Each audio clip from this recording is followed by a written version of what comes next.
Good morning बच्चों। आगे देखिए, इसमें समीकरण अल्कोहल बनाने की विधि हम जो देख रहे थे किण्वन की प्रक्रिया के द्वारा, इसमें अब हम देखेंगे समीकरण। तो समीकरण में सबसे पहले लिखेंगे हम सुक्रोज का फॉर्मूला C12H22O11। सुक्रोज मतलब जो सीरा हमने लिया है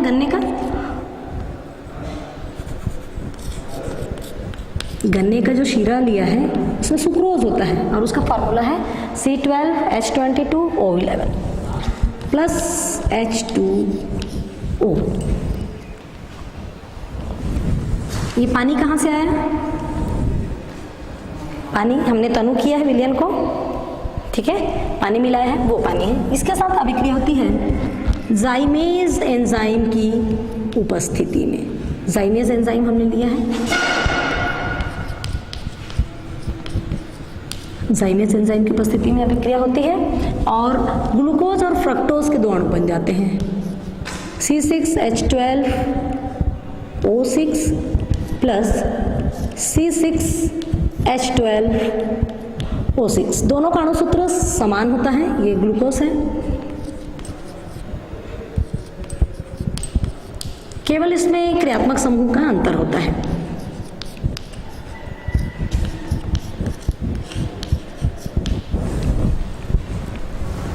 सुक्रोज का जल अपघटन होने पर जाइमेज एंजाइम की उपस्थिति में ग्लूकोज और फ्रक्टोज के दो अणु बनते हैं। ये पहला चरण है। दूसरे चरण में ये जो ग्लूकोज बना है, ये अभिक्रिया कहाँ पर हो रही है? जिस टंकी में हमने पूरा विलयन भरा हुआ है वहां पर ये अभिक्रिया हो रही है। ये ग्लूकोज में परिवर्तित होने के बाद, सुक्रोज ग्लूकोज में परिवर्तित होने के बाद आगे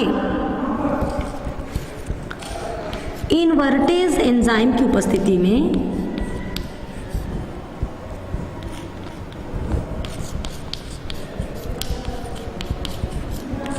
उपस्थिति में एथिल अल्कोहल और कार्बन डाइऑक्साइड भी विघटित हो जाता है। कार्बन डाइऑक्साइड गैस निकल जाती है और हमको मिल जाता है एथिल अल्कोहल। इस प्रकार ये जो अल्कोहल मिलता है किण्वन की प्रक्रिया के फलस्वरूप, इसको हम वाष्प कहते हैं, पहले भी मैं बता चुकी हूँ, वाष्प कहते हैं। और इसमें अल्कोहल की जो प्रतिशत मात्रा है ये केवल 10% होती है। आगे हमको अल्कोहल शुद्ध रूप में प्राप्त करने के लिए इसका आसवन करना पड़ता है और जब इसका पूर्ण आसवन हो जाता है तो हमको 90% शुद्ध अल्कोहल प्राप्त होता है। आइए अब इसका चित्र बनाते हैं और देखते हैं कैसे होती है आसवन की क्रिया। वास्तव में ये जो आसवन की प्रक्रिया है अल्कोहल के लिए, भाप आसवन विधि का इस्तेमाल करते हैं, ये विपरीत धारा सिद्धांत पर कार्य करता है। इसको अभी हम समझेंगे चित्र के द्वारा। विपरीत धारा सिद्धांत पर यह आधारित है। देखिए, सबसे पहले हमने क्या लिया, एक पात्र में शीरे का तनु विलयन डाल देते हैं। यहाँ पर आप इसको ऐसा बता सकते हैं, तनु विलयन किसका है? ये शीरे का तनु विलयन डाला।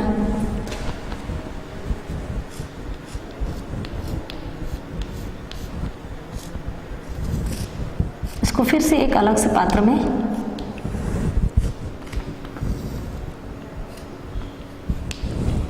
यहाँ से गिराते हैं। यहाँ पर अभिक्रिया हो रही है और एथिल अल्कोहल का निर्माण यहाँ पर होता है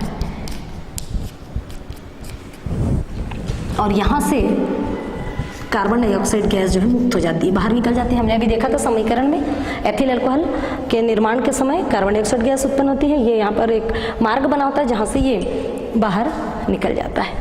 इस पात्र में नीचे एक और नली होती है,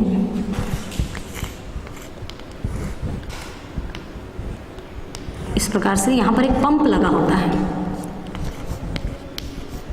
इस पंप से हम ये जो एथिल अल्कोहल बन रहा है इसको दबाव डाल के आगे भेजने के लिए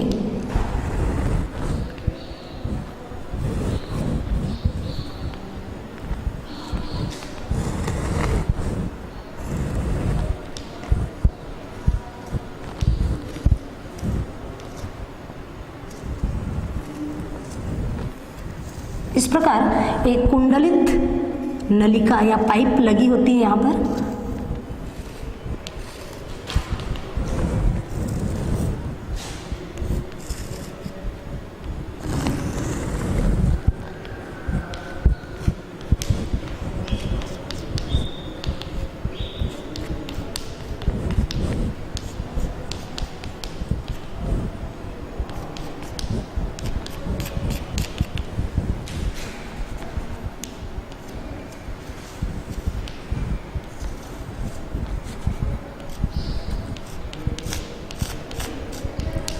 ये जो स्तंभ है इसको कहते हैं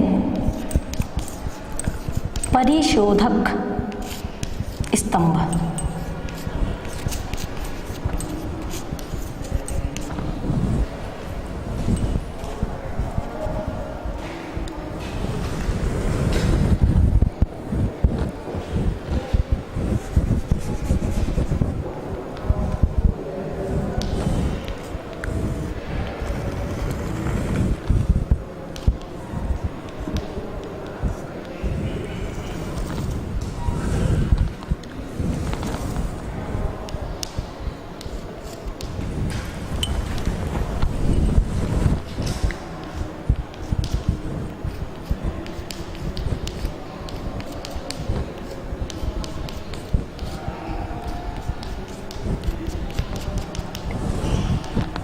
इस स्तंभ का नाम है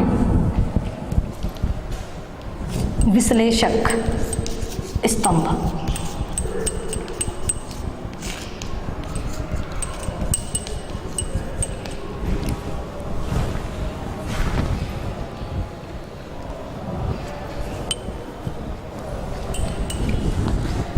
यहाँ से एक निकास नली इस प्रकार से आके यहाँ पर संयुक्त होते हैं।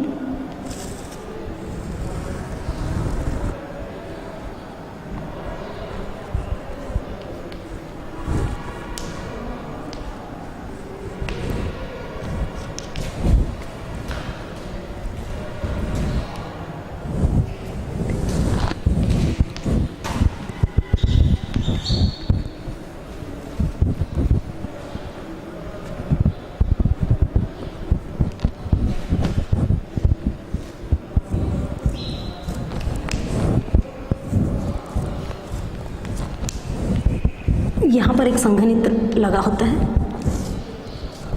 जहाँ से एल्कोहल को बाद में हम इकट्ठा कर लेते हैं। चलिए इसको पहले समझते हैं। सबसे पहले हमने क्या किया, एक टंकी में तनु विलयन, शीरे का तनु विलयन डाला और पूरी चीज़ों को मिलाने के बाद क्या क्या चीज़ें मिलाई थी इसमें, हमने तनुकरण किया था, शीरे का 8 से 10% तनु किया था, इसमें अमोनियम सल्फेट मिलाया, तनु सल्फ्यूरिक अम्ल और ईस्ट का 5% विलयन मिलाया था और उसको फिर एक बड़ी टंकी में भेज देते हैं और 2 से 3 दिन के लिए यहाँ पर छोड़ देते हैं और तापमान होता है 25 से 30 डिग्री सेंटीग्रेड और इस तापमान पर यहाँ किण्वन की प्रक्रिया होती है और एथिल एल्कोहल का निर्माण हो जाता है। एथिल एल्कोहल जब बनता है तो यहाँ कार्बन डाइऑक्साइड गैस भी उत्पन्न होती है जिसको यहाँ निकास नली जो लगी हुई है इसे हम बाहर कर देते हैं और एथिल एल्कोहल को आगे पंप की सहायता से हम परिशोधक स्तंभ में भेज देते हैं। ये जो परिशोधक स्तंभ है यहाँ पर जो कुंडलित नलिका लगी हुई है ये गर्म होती है, तो जैसे ही एथिल अल्कोहल यहाँ पर गिरता है ये इस गर्मी से गर्म होकर भाप में परिवर्तित हो जाता है और ये आगे इसको हम भेज देते हैं इस प्रकार विश्लेषक स्तंभ में। ऊपर से हम गिराते हैं, ऊपर से जब गिराते हैं तो नीचे से यहाँ पर हम अंदर भेजते हैं पानी की गर्म भाप। ये नीचे से ऊपर की ओर उठती है क्योंकि भाप मतलब गैस, जल का गैसीय रूप जो है और गर्म भी होता है तो ये ऊपर की ओर उठने लगता है और इधर से हम क्या भेज रहे हैं, एथिल अल्कोहल की वाष्प। जैसे ही एथिल अल्कोहल ऊपर से गिरता है ये नीचे से आती हुई भाप के संपर्क में आ जाता है और भाप को अपने साथ लेता हुआ, एक निकास नली यहाँ पर और लगी हुई है, इसको लेता हुआ फिर से परिशोधक स्तंभ में पहुंच जाता है। अब चूंकि यहाँ भाप है मतलब यहाँ का तापमान कितना है 100 डिग्री सेंटीग्रेड से भी अधिक हो सकता है, क्योंकि 100 डिग्री सेंटीग्रेड वो ताप है जिस पे जल जो है उबलने लगता है और भाप में परिवर्तित हो जाता है। तो यहाँ जो है तापमान अधिक होता है, यहाँ का तापमान कम होता है। तो जब ये भाप जो है ऊपर उठती है तो एथिल अल्कोहल की वाष्प उस भाप को लेती हुई फिर से परिशोधक में वापस पहुंचती है, और यहाँ पर पहुंचने पर भाप का ताप अधिक होता है, लेकिन इस कक्ष में जो तापमान है ये कम होता है। तो जैसे ही पानी की भाप यहाँ पहुंचती है, ये द्रव अवस्था में परिवर्तित होकर पानी में बदल जाता है, और अब शुद्ध केवल एथिल अल्कोहल की वाष्प बच जाती है, जो हल्की होने की वजह से ऊपर उठती है, और ऊपर उठकर एक अन्य यहाँ पर मार्ग बना होता है जिसको हम ले जा रहे हैं कहाँ पर, संघनित्र में। संघनित्र मतलब जहाँ पर किसी वाष्प अवस्था में जो पदार्थ हैं उसको हम द्रव अवस्था में परिवर्तित कर सकते हैं, उसको हम संघनित्र कहते हैं। यहाँ पर इसको ठंडा किया जाता है अल्कोहल की वाष्प को, और यहाँ पर जो अल्कोहल मिलता है ये लगभग 90% शुद्ध अल्कोहल होता है। एक बार और समझ लीजिए इसको। इसीलिए मैंने कहा था विपरीत धारा सिद्धांत पर काम करता है। एक बार हमने धारा को आगे भेजा और फिर उसके बाद पीछे भेजा, इसलिए इसको कहते हैं विपरीत धारा सिद्धांत। सबसे पहले हमने तनु विलयन लिया शीरे का, और इसमें सल्फ्यूरिक अम्ल, अमोनियम सल्फेट या फॉस्फेट, ईस्ट का विलयन मिलाकर इसको एक बड़ी टंकी में भेजते हैं। यहाँ पर किण्वन की प्रक्रिया होती है, किण्वन की प्रक्रिया के द्वारा एथिल अल्कोहल बनता है, और जो कार्बन डाइऑक्साइड गैस है ये बाहर निकल जाती है। एथिल अल्कोहल आगे बढ़ जाता है, पंप की सहायता से इसको दाब डाल के आगे भेजा जाता है परिशोधक स्तंभ में।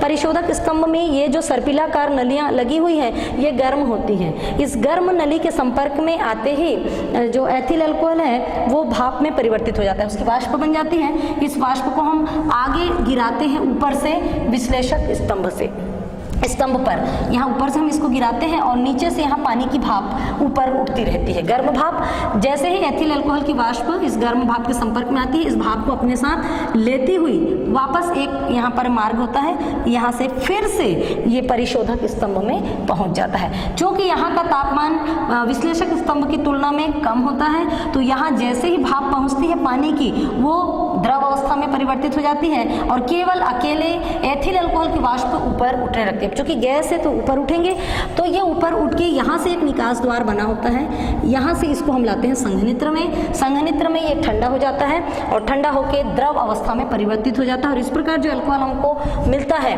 ये लगभग 90% तक शुद्ध होता है। अब आइए देखते हैं इसमें जो एथिल अल्कोहल है इसके कुछ पेय के रूप में ये मार्केट में मिलता है। तो ये किस प्रकार का पेय हम ले सकते हैं मार्केट से, देखिए 2 प्रकार के पेय बनते हैं अल्कोहल से। एक होता है अनआसूत और दूसरा होता है आसूत, अनडिस्टिल्ड, अशुद्ध जिसको कह सकते हैं, जो ज़्यादा शुद्ध नहीं होता है, अनआसूत मदिरा। ये पेय पदार्थ के रूप में बाजारों में मिलता है। तो इसमें हम पहला उदाहरण लेते हैं बियर। अनासूत मदिरा है, ज़्यादा शुद्ध ये नहीं होता, इसमें अल्कोहल की प्रतिशत मात्रा बहुत कम होती है। इसमें अल्कोहल की जो प्रतिशत मात्रा है ये होती है केवल 3.6%। और ये हम कहाँ से प्राप्त कर सकते हैं? बियर हम किससे बना सकते हैं? जौ से। इसका स्रोत है जौ, अनाज है, इससे बनता है बियर।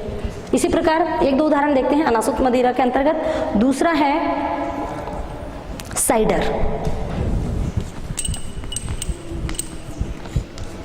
इसमें जो अल्कोहल की प्रतिशत मात्रा होती है ये होती है 3 से 6%, और ये बनता है एप्पल फ्रूट, सेब से।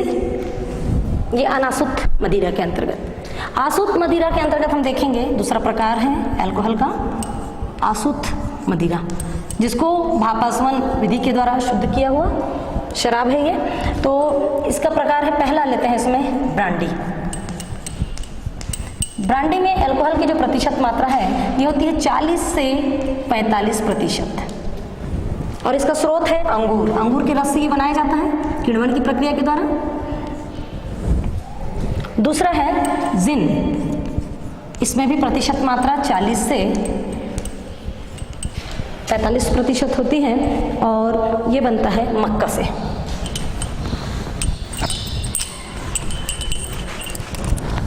ये बनता है मक्का। तो आप लोग दोनों में अंतर देख लीजिए।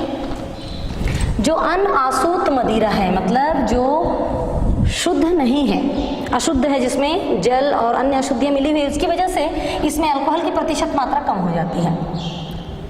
लेकिन जैसे ही हम भाप आसवन विधि का इस्तेमाल करते हैं अल्कोहल को शुद्ध करने के लिए, तो अल्कोहल की प्रतिशत मात्रा बढ़ जाती है। हमने पहले देखा था कि जब हमने किण्वन की प्रक्रिया की थी तो हमको वाष्प जो मिला था वो कितना प्रतिशत था अल्कोहल, उसमें केवल 10%। लेकिन जब भाप आसवन विधि का इस्तेमाल करते हैं तो देखते हैं अल्कोहल का प्रतिशत उसमें बढ़ जाता है, 90% हमको शुद्ध अल्कोहल मिलता है, और आगे और उसमें शुद्धिकरण करके उसको हम 99 या 100% तक उसको शुद्ध कर सकते हैं। तो इस कारण इसके अल्कोहल की इसमें प्रतिशत मात्रा बढ़ जाती है।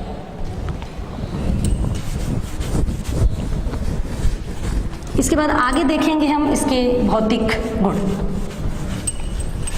भौतिक गुण में एथिल अल्कोहल रंगहीन होता है, तीखी और मीठी गंध वाला द्रव है, इसका क्वथनांक होता है 78.3 डिग्री सेंटीग्रेड। इस ताप पर ये उबलता है, ज्वलनशील है और जल और अन्य कार्बनिक विलायकों में आसानी से घुल जाता है।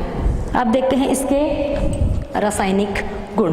रासायनिक गुण में सबसे पहले देखेंगे धन विद्युती क्षार धातुओं से क्रिया। पहली अभिक्रिया में एथिल अल्कोहल के रासायनिक गुणों के अंतर्गत हम इसकी क्रिया करवाते हैं। धन विद्युती धातु कहने का मतलब जो धातुएं होती हैं वो इलेक्ट्रॉन त्याग कर धन आयन बनाती है, इसलिए इनको धन विद्युती कहा जाता है। तो ये जो एथिल अल्कोहल है सोडियम धातु के साथ क्रिया करता है और बनाता है सोडियम एथॉक्साइड।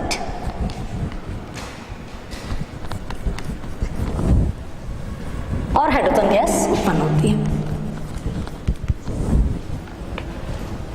एथिल अल्कोहल के 2 अणु लिए हमने, इसको सोडियम धातु के साथ क्रिया करवाई तो सोडियम एथॉक्साइड बना और हाइड्रोजन गैस उत्पन्न होती है। इसी प्रकार अगली रासायनिक अभिक्रिया इसकी सल्फ्यूरिक अम्ल के साथ देखिए। एथिल अल्कोहल को सांद्र H2SO4 के साथ क्रिया करवाने पर, सांद्र H2SO4 के साथ जब हम इसकी क्रिया करवाते हैं तो सांद्र H2SO4 के साथ नहीं, एसिटिक एसिड के साथ इसकी क्रिया करवाते हैं, कार्बोक्सिलिक अम्ल के साथ। इसमें कार्बोक्सिलिक अम्ल में हम ले लेते हैं एसिटिक एसिड। जैसा हमने मेथिल अल्कोहल में पढ़ा था एस्टर बनता है, इसमें भी एस्टर का निर्माण होता है। CH3COO C2H5, CH3COO C2H5, और यहाँ से ये देखिए जल का एक अणु निकल जाता है प्लस H2O। इसका नाम है एथिल एसीटेट और इस प्रक्रिया को कहते हैं, चूंकि इस प्रक्रिया में एस्टर का निर्माण हो रहा है इसलिए इस प्रक्रिया को कहते हैं एस्टरीकरण। अगली अभिक्रिया में देखिए ग्रिग्नार्ड अभिकर्मक के साथ एथिल अल्कोहल की अभिक्रिया। ग्रिग्नार्ड अभिकर्मक क्या है? ग्रिग्नार्ड नामक वैज्ञानिक थे जिन्होंने एक अभिकर्मक बनाया था जो बहुत सारी रासायनिक प्रक्रियाओं में यूज किया जाता है, इस्तेमाल किया जाता है। इसका उपयोग हम करेंगे एथिल अल्कोहल के साथ। CH3MgI, इसको कहते हैं ग्रिग्नार्ड अभिकर्मक।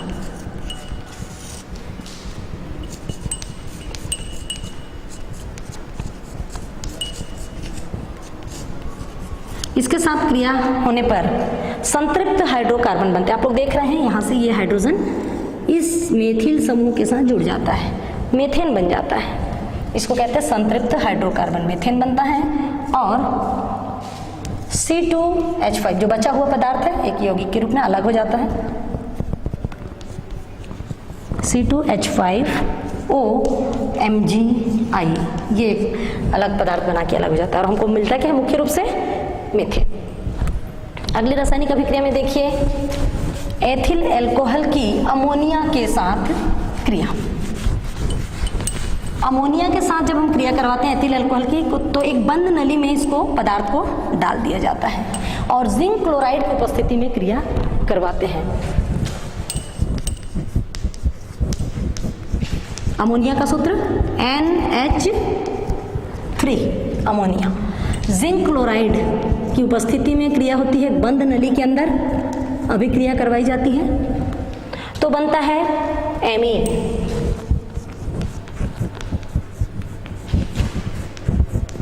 एथिल एमीन बनता है। और जल का एक अणु मुक्त होता है।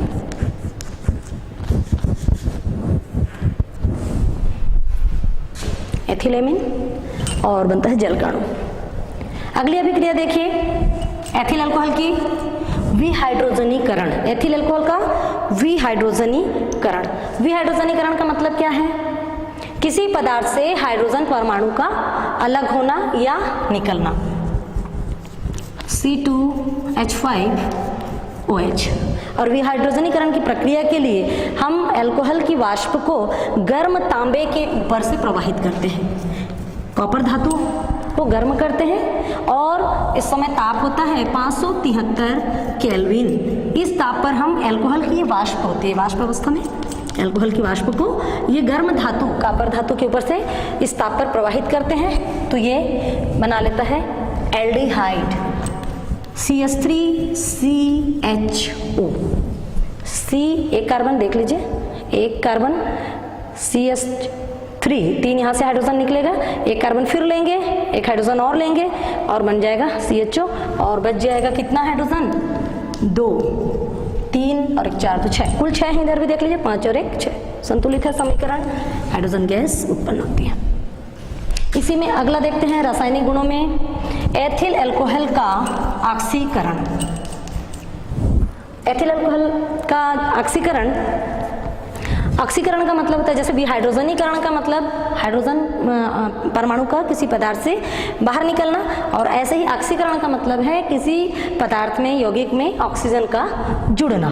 तो हम एथिल अल्कोहल का ऑक्सीकरण करवाते हैं तो बनता है पहले पद में बनता है एस्टैल्डिहाइड। ये जो हमने बनाया था अभी विहाइड्रोजनीकरण में एस्टैल्डिहाइड बनता है। और यदि आगे ऑक्सीकरण को हम पुनः करें, जारी रखें, तो ये अम्ल में परिवर्तित हो जाता है।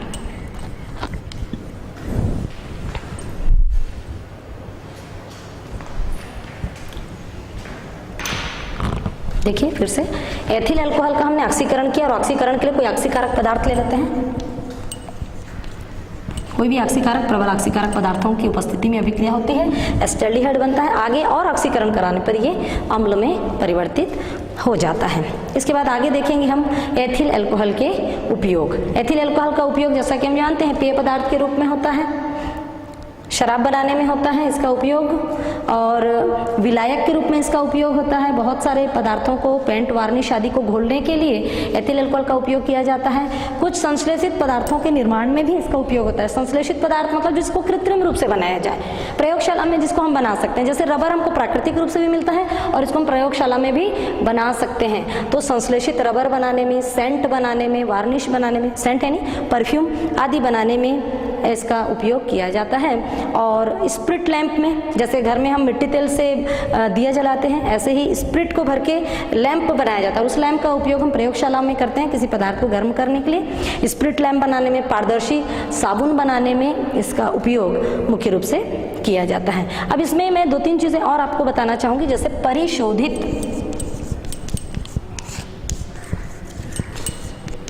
स्प्रिट, एक होता है परिशुद्ध अल्कोहल,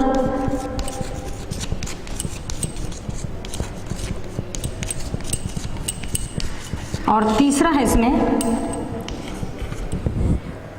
पावर अल्कोहल।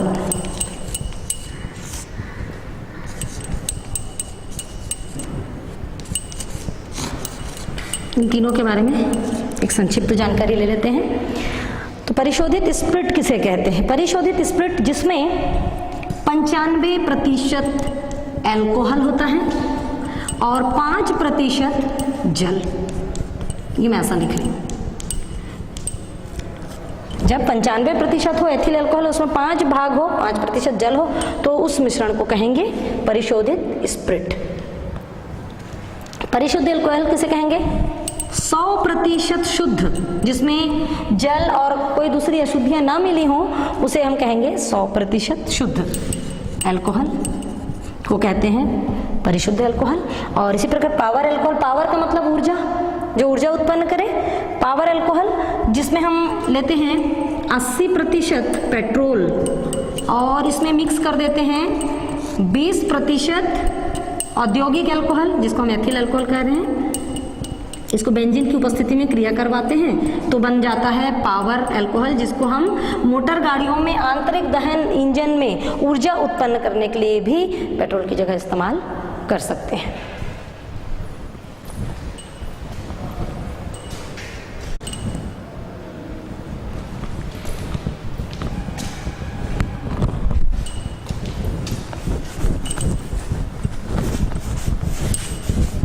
महत्वपूर्ण कार्बनिक यौगिकों के अंतर्गत हम अगला जो यौगिक लेने वाले हैं वो है सिरका, एसिटिक एसिड।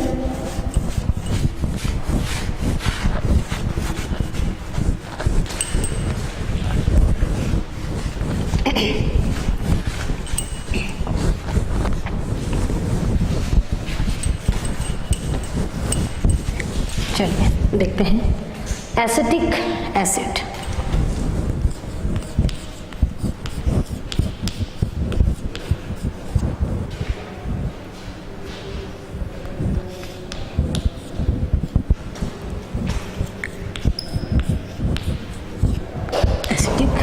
एसिड या एसिटिक अम्ल, इसका रासायनिक सूत्र देखिए।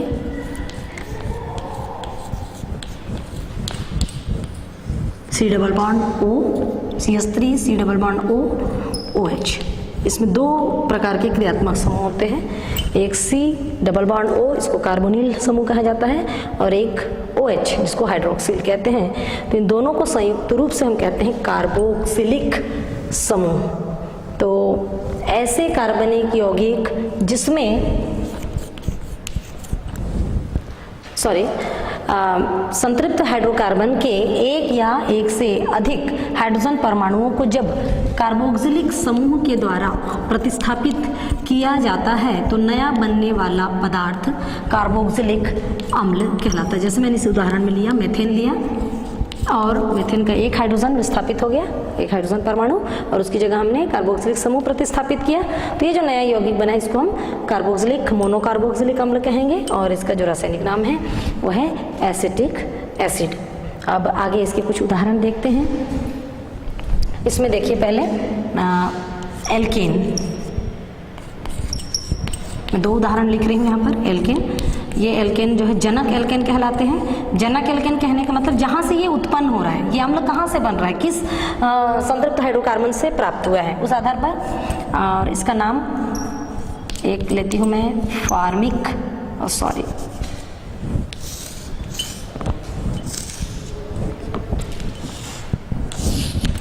यहाँ पर लिखेंगे हम नाम,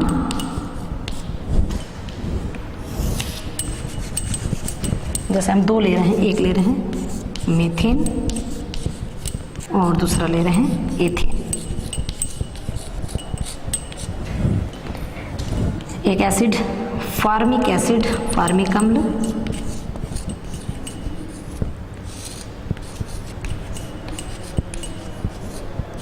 दूसरा लेंगे एसिटिक अम्ल,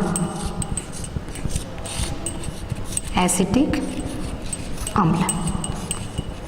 अब लिख लेते हैं इसका सूत्र। सूत्र कैसा होगा इसका, फॉर्मिक एसिड का HCOH भी लिख सकते हैं या ऐसा भी लिख सकते हैं C∪OH। एसिटिक अम्ल का सूत्र देखिए CH3C∪OH। ये हो गया इसका सूत्र। जनक एल्केन हम लिया मेथेन, दूसरा एथेन, नाम लिया हमने, दो एसिड लिया है फार्मिक अम्ल, एसिटिक अम्ल, और इसका सूत्र है ये HCOOH और CH3COOH। अब देखते हैं इसका IUPAC नामकरण। IUPAC, अब आप लोग को पता चल गया है IUPAC का फुल फॉर्म क्या है, international unit for pure and applied chemistry. तो उसके आधार पर इसका नामकरण हम कैसे करेंगे, तो इसका जो साधारण नाम है यह है फॉर्मिक अम्ल। फॉर्मिक अम्ल है तो इसमें हम सबसे पहले देखेंगे कार्बन की संख्या कितनी है। हम क्या करते हैं, नामकरण के नियम में सबसे पहले कार्बन परमाणुओं की लंबी से लंबी श्रृंखला का चुनाव करते हैं। तो ये जो श्रृंखला हमने ली है उसमें केवल एक कार्बन परमाणु है। एक कार्बन परमाणु का मतलब मेथेन, मेथेन में होता है केवल एक। और ये जो समूह है कार्बोक्सिलिक समूह, इसके लिए IUPAC में OIC ओइक प्रत्यय जोड़ा जाता है। हिंदी में लिखेंगे तो ऐसा ओइक प्रत्यय। तो अब इस यौगिक का नाम क्या हो जाएगा? IUPAC नाम। इसमें एक कार्बन है इसलिए मेथेन ऐसा लिखेंगे आप लोग, मेथेन। अब इसमें चूंकि एक कार्बोक्सिलिक समूह है इसलिए इसमें हम जोड़ेंगे आगे ओइक, तो ये हो जाएगा मेथेनोइक अम्ल या एसिड, मेथेनोइक। ठीक है। इसी प्रकार दूसरे का नामकरण हम इस श्रृंखला में देखते हैं, 2 कार्बन परमाणु हैं, एक CH3 में और एक यहाँ पर जो COH समूह लगा हुआ है। दोनों कार्बन को गिनना है हमको, 1 2 कार्बन है, मतलब इसका जनक एल्केन कौन होगा? एथेन, क्योंकि एथेन में 2 कार्बन होते हैं। देखिए मैं इसका अणु सूत्र लिख रही हूँ, C2H6, मेथेन का होता है CH4, इसमें 1 कार्बन, इसमें 2 कार्बन। तो चूंकि इसमें 2 कार्बन है इसलिए इसका जनक एल्केन कौन होगा? एथेन होगा। ठीक है। तो हम इसके नाम के पहले एथेन लिखेंगे, जनक एल्केन का नाम जहां से ये उत्पन्न हुआ है, और इसमें ओइक प्रत्यय जोड़ देंगे, तो हो जाएगा एथेनोइक अम्ल। ये इसका IUPAC नामकरण की ये पद्धति है। इस हिसाब से, इस तरीके से इसका नामकरण साधारण नाम से IUPAC नाम लिखा जाता है। चलिए आगे अब हम देखेंगे एसिटिक अम्ल बनाने की विधि। तो विधि में सबसे पहले हम देखते हैं प्रयोगशाला विधि। प्रयोगशाला विधि में हम एथिल अल्कोहल का ऑक्सीकरण सल्फ्यूरिक अम्ल और पोटेशियम डाइक्रोमेट की उपस्थिति में इसका ऑक्सीकरण किया जाता है और ये एथिल अल्कोहल एसिटिक अम्ल में परिवर्तित हो जाता है। चलिए एथिल अल्कोहल किसकी उपस्थिति में लेना है? K2Cr2O7 प्लस सांद्र H2SO4, इसकी उपस्थिति में हम ऑक्सीकरण प्रक्रिया करवाते हैं। प्रबल ऑक्सीकारक है। तो ये जो एथिल अल्कोहल है ये एसिड में परिवर्तित हो जाता है।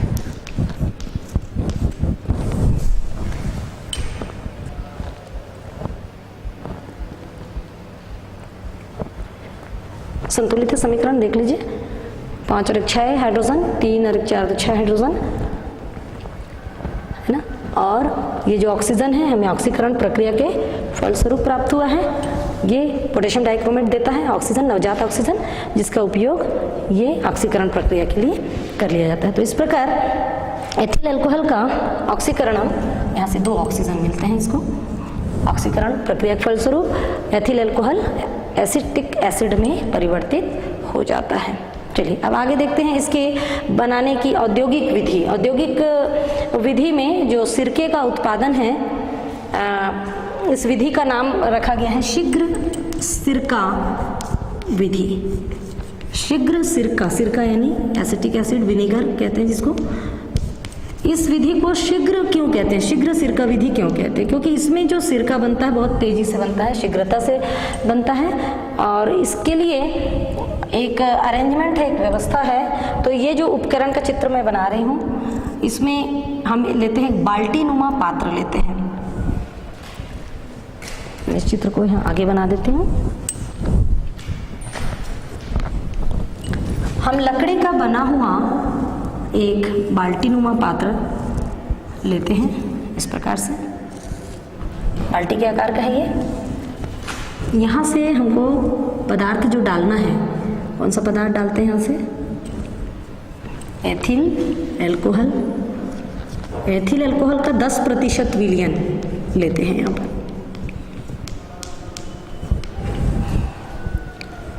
यहाँ पर टॉप्स लगे हुए होते हैं।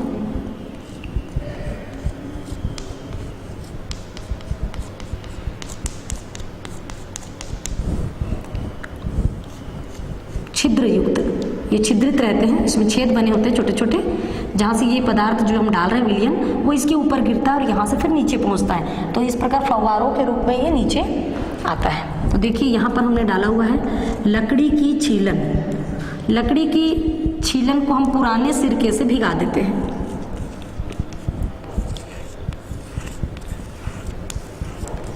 ये लकड़ी की छीलन है जो पुराने सिरके से भीगी हुई है। अब इसको एक एक करके लिखेंगे।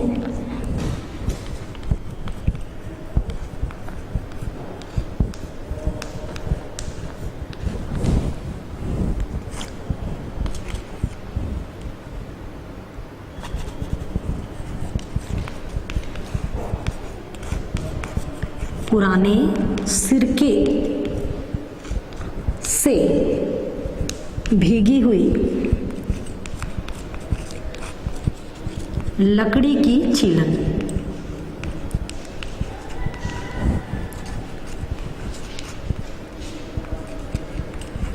लकड़ी की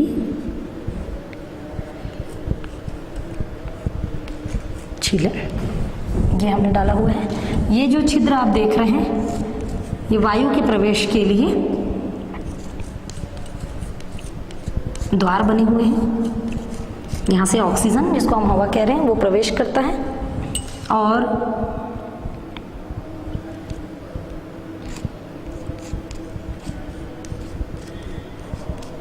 यहाँ फिर एक सछिद्र तख्ता लगा होता है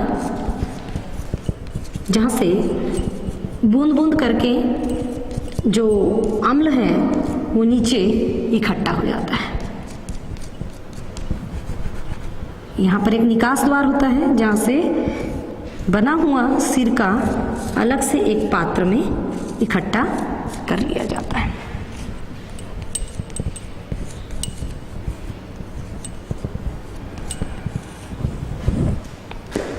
देखिए इसको फिर से, इस अभिक्रिया में शीघ्र सिरका विधि में हम लकड़ी का बना हुआ बाल्टी नुमा पात्र लेते हैं।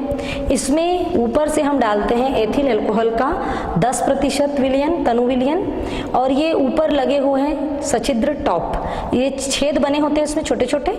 यहाँ से जब एथिल अल्कोहल गिरता है तो नीचे बूंद बूंद फव्वारों के रूप में, जैसा ये चित्र में बताया गया है, फव्वारों के रूप में बूंद बूंद करके यहाँ पर हमने लकड़ी की छीलन भरा हुआ है, डाला हुआ है। और ये जो लकड़ी की छीलन है ये पुराने सिरके से भीगी हुई है और यहाँ पर जब ये गिरता है तो इसके साथ अभिक्रिया होती है। इसको आगे देखेंगे हम। यहाँ पर जो पुराना सिरका है, तो पुराना सिरके से हम क्यों भिगाते हैं लकड़ी की छीलन को? क्योंकि इसमें माइकोडर्मा एसिटोबैक्टीरिया पाए जाते हैं। कौन से बैक्टीरिया? पुराने सिरके में माइकोडर्मा एसिटो बैक्टीरिया पाए जाते हैं जो किण्वन की प्रक्रिया को तेज कर देते हैं। तो ये पुराने सिरके से भीगी हुई जो लकड़ी की छीलन है, इसके ऊपर ये एथिल अल्कोहल जब गिरता है तो यहाँ पर ऑक्सीकरण क्रिया होती है। यहाँ पर छिद्र बने हुए हैं जहाँ से ऑक्सीजन अंदर जाता है और ये प्रक्रिया बहुत जल्दी संपन्न होती है और हमको तनु एसिटिक एसिड प्राप्त हो जाता है। तो आइए देखते हैं इसका समीकरण। हमने लिया एथिल अल्कोहल का 10% विलयन, इसका ऑक्सीकरण होता है। अब यहाँ पर आप ये लिख सकते हैं, ये जो माइकोडर्मा एसिटोबैक्टीरिया इसकी उपस्थिति में, मैं शॉर्ट में लिख रही हूँ माइकोडर्मा एसिटोबैक्टीरिया,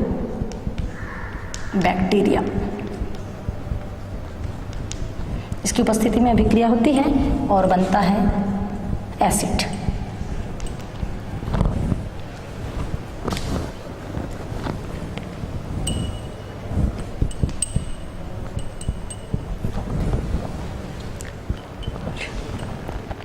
संतुलित है समीकरण, देख सकते हैं 3 ऑक्सीजन 6 हाइड्रोजन और 2 कार्बन। तो ये हो गया आपका सिरका बनाने की शीघ्र सिरका विधि। और इस विधि से जो अल्कोहल बनता है बहुत तेजी से, शीघ्रता से बनता है, इसलिए इसका नाम है शीघ्र सिरका विधि। आइए अब हम देखते हैं आगे एसिटिक एसिड के कुछ भौतिक गुण। भौतिक गुणों में पहला देखेंगे इसका रंग और गंध। रंगहीन होता है एसिटिक एसिड जो है रंगहीन होता है और तीक्ष्ण गंध वाला द्रव होता है, बहुत तेज गंध होती है इसकी। और इसका जो क्वथनांक है ये होता है 110 डिग्री सेंटीग्रेड होता है। ये जल में आसानी से घुल जाता है। और एसिटिक एसिड एक अम्लीय द्रव है, अम्लीय द्रव है और इसलिए लिटमस पेपर परीक्षण ये देता है। नीले लिटमस में अगर हम इसको डुबाते हैं तो नीला लिटमस पत्र जो है लाल हो जाता है। और एसिटिक एसिड का जो फ्रीजिंग पॉइंट है, हिमांक बिंदु है इसका, वो होता है 16.5 डिग्री सेंटीग्रेड। इसका हिमांक बिंदु है 16.5 डिग्री सेंटीग्रेड। इस ताप पर ये जम जाता है। इसका क्वथनांक हमने कितना बताया था? क्वथनांक 110 डिग्री सेंटीग्रेड। इस ताप पर ये उबलने लगता है। इसका जो फ्रीजिंग पॉइंट है वो है 16.5 डिग्री सेंटीग्रेड। इस ताप पर ये जम जाता है और जमे हुए एसिटिक एसिड को कहते हैं ग्लेशियल एसिटिक एसिड। ठीक है बच्चों, फिर से एक बार देखिए। भौतिक गुण एसिटिक एसिड के, पहला है रंग व गंध में रंगहीन होता है, इसकी गंध बहुत तीक्ष्ण होती है, जल में विलेय है, इसका क्वथनांक 110 डिग्री सेंटीग्रेड होता है, ये अम्लीय प्रकृति का होता है, ये नीले लिटमस को लाल कर देता है। और इसका जो हिमांक है, हिमांक बिंदु फिर या फ्रीजिंग पॉइंट कहते हैं, ये होता है 16.5 डिग्री सेंटीग्रेड और इस ताप पर ये जम जाता है और जमे हुए एसिटिक एसिड को ग्लेशियल एसिटिक एसिड कहते हैं। अब आगे देखते हैं हम इसके कुछ रासायनिक गुण।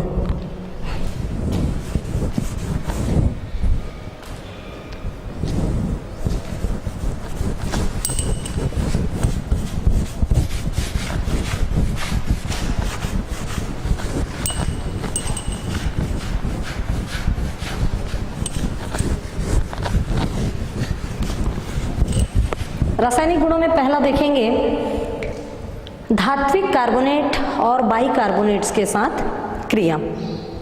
धात्विक कार्बोनेट्स और बाइकार्बोनेट्स के साथ सबसे पहले लेते हैं हम, अगर हम फॉर्मिक एसिड लेते हैं, इसकी क्रिया करवा देते हैं धात्विक कार्बोनेट बाइकार्बोनेट के साथ। ले लेते हैं सोडियम बाइकार्बोनेट, इसको जानते हैं आप लोग, सोडियम बाइकार्बोनेट खाने का सोडा। इसके साथ इसकी अभिक्रिया होती है तो लवण बनता है HCOONA, सोडियम फॉर्मेट कहते हैं इसको, और बनता है जल का अणु और बनता है कार्बन डाइऑक्साइड गैस। इसी प्रकार हम एसिटिक एसिड के साथ भी अभिक्रिया करवाएंगे धात्विक कार्बोनेट्स की। यहाँ पर हम लेते हैं Na2CO3, 2 अणु लेंगे एसिटिक एसिड के,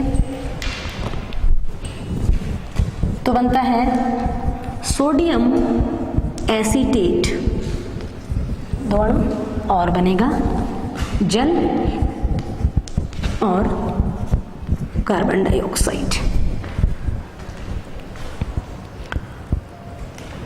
ठीक है। धात्विक कार्बोनेट्स, धातु के कार्बोनेट्स, जैसे ये धातु सोडियम धातु का ये बाइकार्बोनेट है और ये सोडियम धातु का कार्बोनेट है, तो बाइकार्बोनेट के साथ क्रिया हो रही है फॉर्मिक एसिड की, तो लवण बनता है अम्ल का सोडियम लवण। इसी प्रकार एसिटिक एसिड के साथ क्रिया होती है तो बनता है सोडियम एसीटेट, लवण बनते हैं, पानी और कार्बन डाइऑक्साइड गैस उत्पन्न होती है। अगली अभिक्रिया में देखेंगे धातुओं के साथ क्रिया, एसिटिक एसिड की धातु के साथ क्रिया।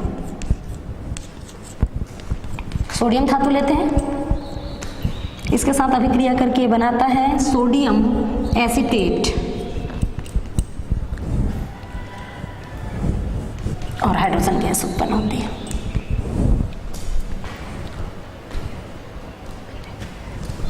सोडियम एसीटेट और हाइड्रोजन गैस उत्पन्न होती है। नेक्स्ट अभिक्रिया में देखेंगे अल्कोहल के साथ अभिक्रिया। एसिटिक अम्ल की एथिल अल्कोहल के साथ क्रिया करवाने पर, या इसको हम समझने के लिए ऐसा लिखें, आप लोग को ज़्यादा अच्छे से समझ में आएगा कि क्रिया हो कैसे रही है वास्तव में। ये ऐसा लिख दिया हमने, OH समूह को इधर लिख दिया है, यहाँ से निकलता है एक OH एसिटिक एसिड का और एथिल अल्कोहल का हाइड्रोजन, ये आपस में संयुक्त होकर बना लेते हैं जल। अब जो बचा हुआ भाग है आपस में जुड़ जाता है, ये बना लेता है CH3 CH3COO C2H5, इसका नाम है एथिल एसीटेट, इसी को कहते हैं एस्टर, और बनता है पानी। देखिए सभी क्रिया को फिर से, हमने लिया एसिटिक एसिड और एथिल अल्कोहल, जल का एक अणु निकल जाता है और बनता है एथिल एसीटेट, इसी को कहते हैं एस्टर, और इस प्रक्रिया का नाम है एस्टरीकरण। इसके बाद नेक्स्ट देखेंगे क्षारों के साथ अभिक्रिया। क्षारों के साथ अभिक्रिया में एसिटिक एसिड की अभिक्रिया जब हम क्षार के साथ करवाते हैं, जैसे क्षार के रूप में हमने यहाँ लिया है अमोनियम हाइड्रोक्साइड, तो लवण बनता है, ये बना लेता है अमोनियम एसीटेट, अमोनियम एसीटेट, और बन जाता है जल का एक अणु।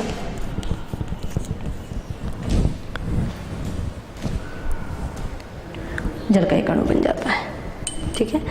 तो हमने अभिक्रिया में देखा धात्विक कार्बोनेट्स और बाइकार्बोनेट्स के साथ अभिक्रिया, सोडियम धातु के साथ क्रिया, अल्कोहल के साथ क्रिया और क्षारों के साथ अभिक्रिया। अब देखते हैं इसके उपयोग। एसिटिक एसिड सिरका का नाम आप लोगों ने सुना होगा, अचार और चटनी में प्रिजर्वेटिव के रूप में, परिरक्षक के रूप में इसको मिलाया जाता है, प्रयोगशाला में अभिकर्मक के रूप में इसका इस्तेमाल होता है। और एसिटिक अम्ल का ये जो रासायनिक समीकरण आप लोग देख रहे हैं, इसका उपयोग मुख्य रूप से एस्टर बनाने के लिए किया जाता है। और कुछ संश्लेषित रेशे, संश्लेषित रेशे मतलब जैसे कॉटन है प्राकृतिक रेशा है, ऐसे ही संश्लेषित रेशे फाइबर बनाने में भी एसिटिक एसिड का उपयोग किया जाता है। धन्यवाद।